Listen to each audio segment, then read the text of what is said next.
وقل رب زدني علما. Le fait de faire du bien, le fait de faire du khayr, c'est un chemin qui mène à la réussite. Le fait de faire du khayr, d'accord, sana'i'ul ma'rouf, on avait dit ça fait partie un des trois fondements du bon comportement, non? Le fait de faire du bien, hein, c'est tariqun najat, c'est le chemin qui mène, hein, au bonheur, à la réussite. Wal khalas, et c'est le chemin qui te délivre, qui t'épargne, min masari'i sou, des malheurs. C'est le chemin qui te préserve, hein, des malheurs. Comme même musulman, il y a combien de musulmans ou d'êtres humains, hafidhahullah, qu'Allah Azza wa Jal, il a préservé, wa najjahu, qu'Allah a sauvé, min mawaqif asiba, des moments difficiles, des situations difficiles, bisababi fi'lihi lil khayr, du fait du bien qu'il a fait. Il y a combien de personnes qu'Allah il a sauvé, qu'Allah a épargné, d'accord, de par le bien qu'ils ont fait. Et ça, c'est là que je vais donner des exemples. Il y a énormément de personnes. Allah il va te sauver, comme j'ai dit la semaine dernière, soit d'un accident ou d'une maladie ou d'une grave épreuve par rapport à un bien que tu as fait toi et que même toi, tu t'en rappelles plus. Petit 1, un exemple, comme ça va être clair dans vos têtes. L'histoire de Ashabul Ghar. L'histoire, vous la connaissez sûrement, des trois gens qui un jour, ils sont restés bloqués dans une grotte. Je pense que vous l'avez déjà entendu l'histoire. Hein? Non, c'est pas pareil, c'est pas Ashabul Kahf, c'est pas la même chose. L'histoire, elle est rapportée dans Bukhari, notée, numéro 3465. Et dans Muslim, 2743. C'est bon? Le prophète sallallahu alayhi wa sallam, il a dit un jour, des peuples qui nous ont devancés, il y avait trois personnes, d'accord, qui étaient ensemble et ils marchaient ensemble. Et il s'avère qu'il y avait l'orage qui était menaçant et ils ont trouvé refuge dans une grotte. D'accord? Et quand ils ont trouvé refuge dans une grotte, Allah Azza wa Jal, il a qaddar qu'il y a une grosse pierre qui est tombée et qui a fermé, hein, l'entrée de la grotte. Ils n'étaient pas assez forts pour pousser la pierre. Quand ils étaient dans cette situation, c'était une situation difficile ou pas? Est-ce que quelqu'un savait autre qu'Allah où est-ce qu'ils étaient? Personne. Ils n'avaient rien pour sortir. Qu'est-ce qu'ils ont dit? Que chacun d'entre nous, hein, dit une bonne action qu'il a fait avec sincérité pour Allah Azza wa Jal. Ça, c'est une histoire authentique. Le premier, il a dit, ô toi Allah, si tu sais que moi j'avais des parents qui étaient vieux, âgés. Moi, je vous raconte l'histoire. Hein. Pour celui-là qui veut les détails, il va dans les références que je vais donner. Il a dit, ô toi Allah, moi j'avais des parents âgés. Et mes parents, tellement je les respectais, quand j'allais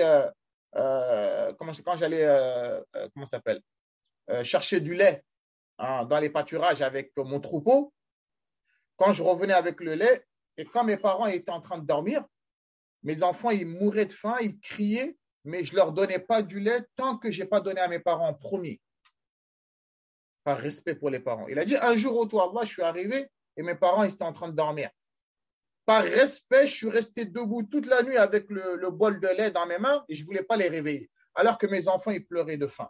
J'ai attendu jusqu'au Fajr, ils se sont réveillés, je leur ai donné du lait à boire. Ensuite, je donnais à mes enfants. Ô toi, Allah, si tu sais que j'ai fait ça pour ta face, parce que c'est toi qui nous as ordonné de respecter les parents, bah Allah, fais-nous sortir de cette grotte-là. Le prophète, il a dit que la pierre, elle a bougé. Sallallahu alayhi wa sallam. Mais il n'était pas dans la capacité de sortir. C'est un miracle ou ce n'est pas un miracle? Ce qu'il a fait du bien ou il a fait du mal? C'est un bon comportement ce qu'il a fait ou pas? Jamil. Le deuxième, il a dit, ô toi Allah, moi j'avais ma cousine, hein, dont j'étais amoureux d'elle. Et j'ai cherché à avoir des relations illégitimes avec elle, mais elle a toujours refusé. Un jour, elle a eu besoin de moi. Elle a eu besoin que je lui rende un service. Et je lui ai dit, je ne te rendrai pas ce service tant que tu n'accepteras pas que je couche avec toi. Et sa cousine, malgré elle, elle a accepté. Et cette personne-là, elle a dit, lorsque je me suis assis entre ses deux jambes, Ça s'appelle la malade. Là, il ne restait plus rien à faire que faire le zina. Sa cousine, elle lui a dit Ittaqillah, crains Allah. Juste cette parole-là, c'est comme si on l'a paralysé. Il a dit j'ai laissé, j'ai tout délaissé. Même l'argent que je lui ai donné, je lui ai laissé avec. Oh Allah, si tu sais que je n'ai pas fait zina, je n'ai pas commis l'adultère ni la fornication, parce qu'elle m'a dit crains Allah, et sinon je pouvais le faire, personne ne me voyait autre que toi. Oh Allah, si tu sais que j'ai délaissé la fornication pour toi, bah fais-nous sortir de cette grotte-là. Ce qu'il a fait, c'est une bonne chose ou pas? De délaisser un péché, c'est un bon comportement ou pas? Le prophète sallallahu alayhi wa sallam, il a dit que la pierre, elle a bougé. Mais il n'était pas encore dans la capacité d'y sortir. Et le troisième, il a dit, oh toi Allah, moi j'avais un employé. Et cet employé-là, il a travaillé pour moi. Et il y avait son salaire, mais il est parti, il a laissé son salaire. Il ne l'a pas pris. Moi, j'ai pris ce salaire-là et je l'ai fructifié. J'ai pris ce petit salaire-là et je l'ai fructifié jusqu'à que j'ai eu beaucoup d'argent.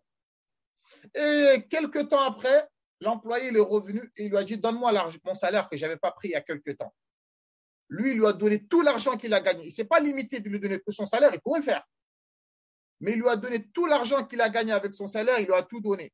L'employé il a dit mais tu te moques de moi, moi je n'ai pas gagné tout ça. Mon salaire, ce n'est pas tout ça. Il a dit non, mais c'est avec ton argent que j'ai pu gagner toute cette richesse-là. Bah, tiens-le, prends-le pour Allah Azza wa Jal.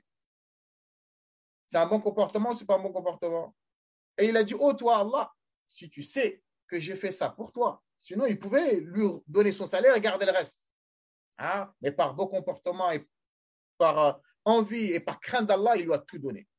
Il a dit, Allah, si tu sais que j'ai fait ça pour toi, fais-nous sortir de cette grotte-là. Le prophète sallallahu alayhi wa sallam il a dit que la pierre, elle a bougé et ils sont sortis en toute sécurité. Ça, c'est une histoire concrète, hadith sahih, pour montrer que quand tu es dans des galères, tu es dans des difficultés, bah, tu peux implorer Allah Azza wa Jal. Allah, si tu sais qu'un jour, un frère, il m'a appelé à 1h du matin, il était en galère de voiture, si tu sais qu'Allah, j'ai délaissé toutes mes occupations, j'ai délaissé ma couette bien chaude, dans le froid, je suis sorti, j'ai allumé ma voiture pour aider mon frère, bah, Allah, facilite-moi telle et telle chose. On a le droit de faire ce genre de dua, ce qu'on appelle la tawassul, le fait de se rapprocher d'Allah de par tes bonnes actions. C'est permis ça religieusement. Deuxième exemple, dans la sourate 37, verset 142 et 142 jusqu'au verset 144. Allah Azza wa Jal, il nous explique l'histoire du prophète Yunus ibn Matta, alayhi salam. Le prophète Yunus, vous avez déjà entendu son nom, Yunus ibn Matta. Le prophète Yunus, alayhi salam, c'est un prophète, il a prêché son peuple pendant des années, mais ils n'ont pas voulu croire en lui. Il s'est vexé et il est parti, sans qu'Allah lui donne l'autorisation de partir. Et quand il est monté dans le bateau, la baleine l'a avalé. La baleine l'a avalé et la baleine, elle a plongé dans l'eau. فالتقمه الحوت وهو مليم فلولا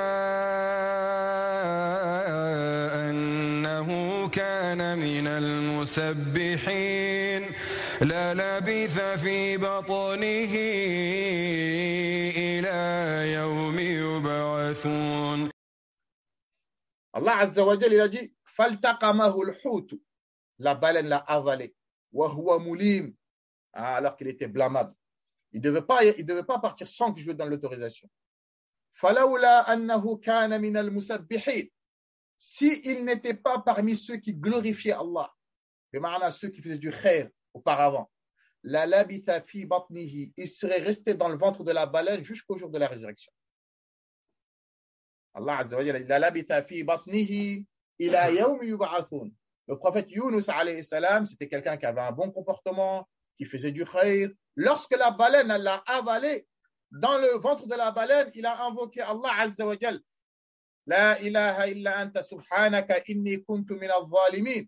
Allah Azza wa Jalla, il a ordonné la baleine de le faire sortir, de le vomir sur la plage. Il était dans le ventre de la baleine, Abdus Samad. Ce prophète-là, dans 3 ténèbres, il faisait nuit, il était dans les ténèbres de la nuit, dans les ténèbres de la mer et dans les ténèbres du ventre de la baleine. Dans 3 ténèbres, il était. 3 ténèbres. Et il a appelé Allah Azza wa Jal au fin fond de la mer, dans le ventre de la baleine, Allah Azza wa Jal, il a répondu à son appel. فَاسْتَجَبْنَا لَهُ وَنَجَّيْنَاهُ مِنَ الْغَمِّ.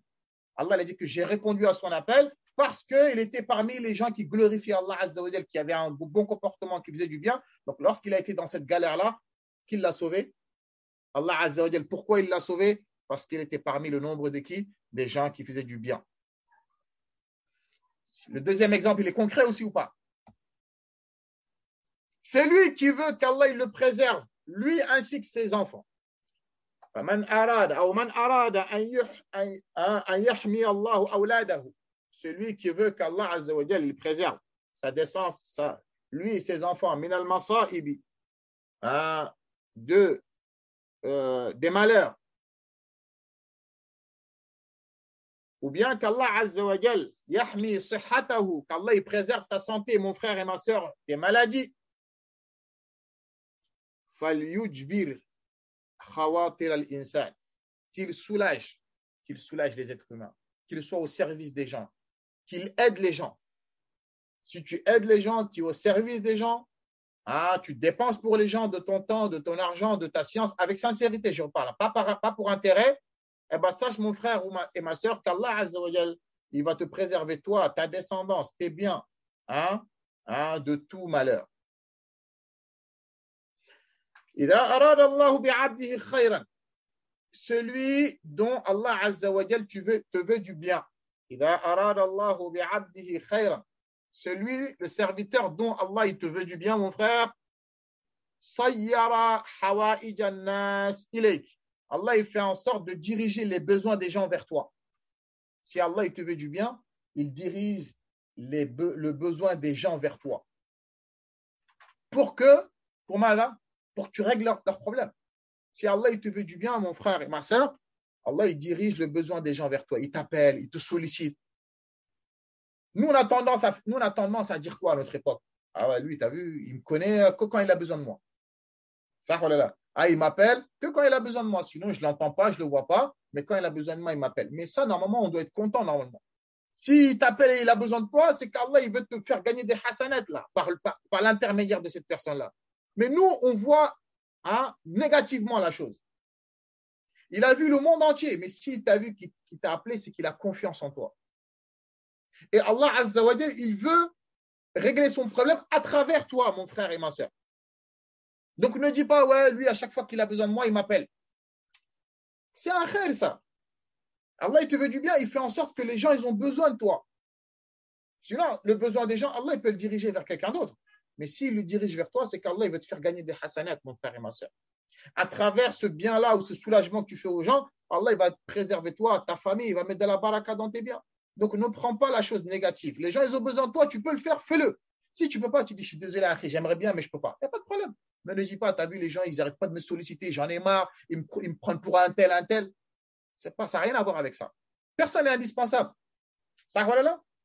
Tu ne peux pas régler, quelqu'un d'autre peut le régler à ta place. Mais si tu vois qu'Allah, il a dirigé vers toi, c'est qu'Allah, il te veut du bien. Sinon, Allah, il peut régler le problème de ce frère-là sans passer par toi. Personne n'est indispensable parmi nous. Personne. Il n'y a que Allah Azza wa Jal. Donc, si Allah Azza wa Jal, il fait en sorte que les gens ils te sollicitent, Younes, tu peux m'aider, tu peux me faire ci, s'il te plaît, tu peux me faire ça, c'est qu'Allah, il te veut du bien. Et toi, à travers cela, tu vas te rapprocher d'Allah Azza wa Jal. C'est très important, ça. Il faut le prendre positivement. Quand les gens ils ont besoin de toi, ils te sollicitent, sois content. Tu dis Alhamdulillah, parce que si tu étais mauvais, Allah Azza wa Jal, il n'aurait pas dirigé les gens vers toi. Ça, c'est un signe qu'Alhamdulillah, tu as un bon cœur et tu es quelqu'un de bien. Très important, ça.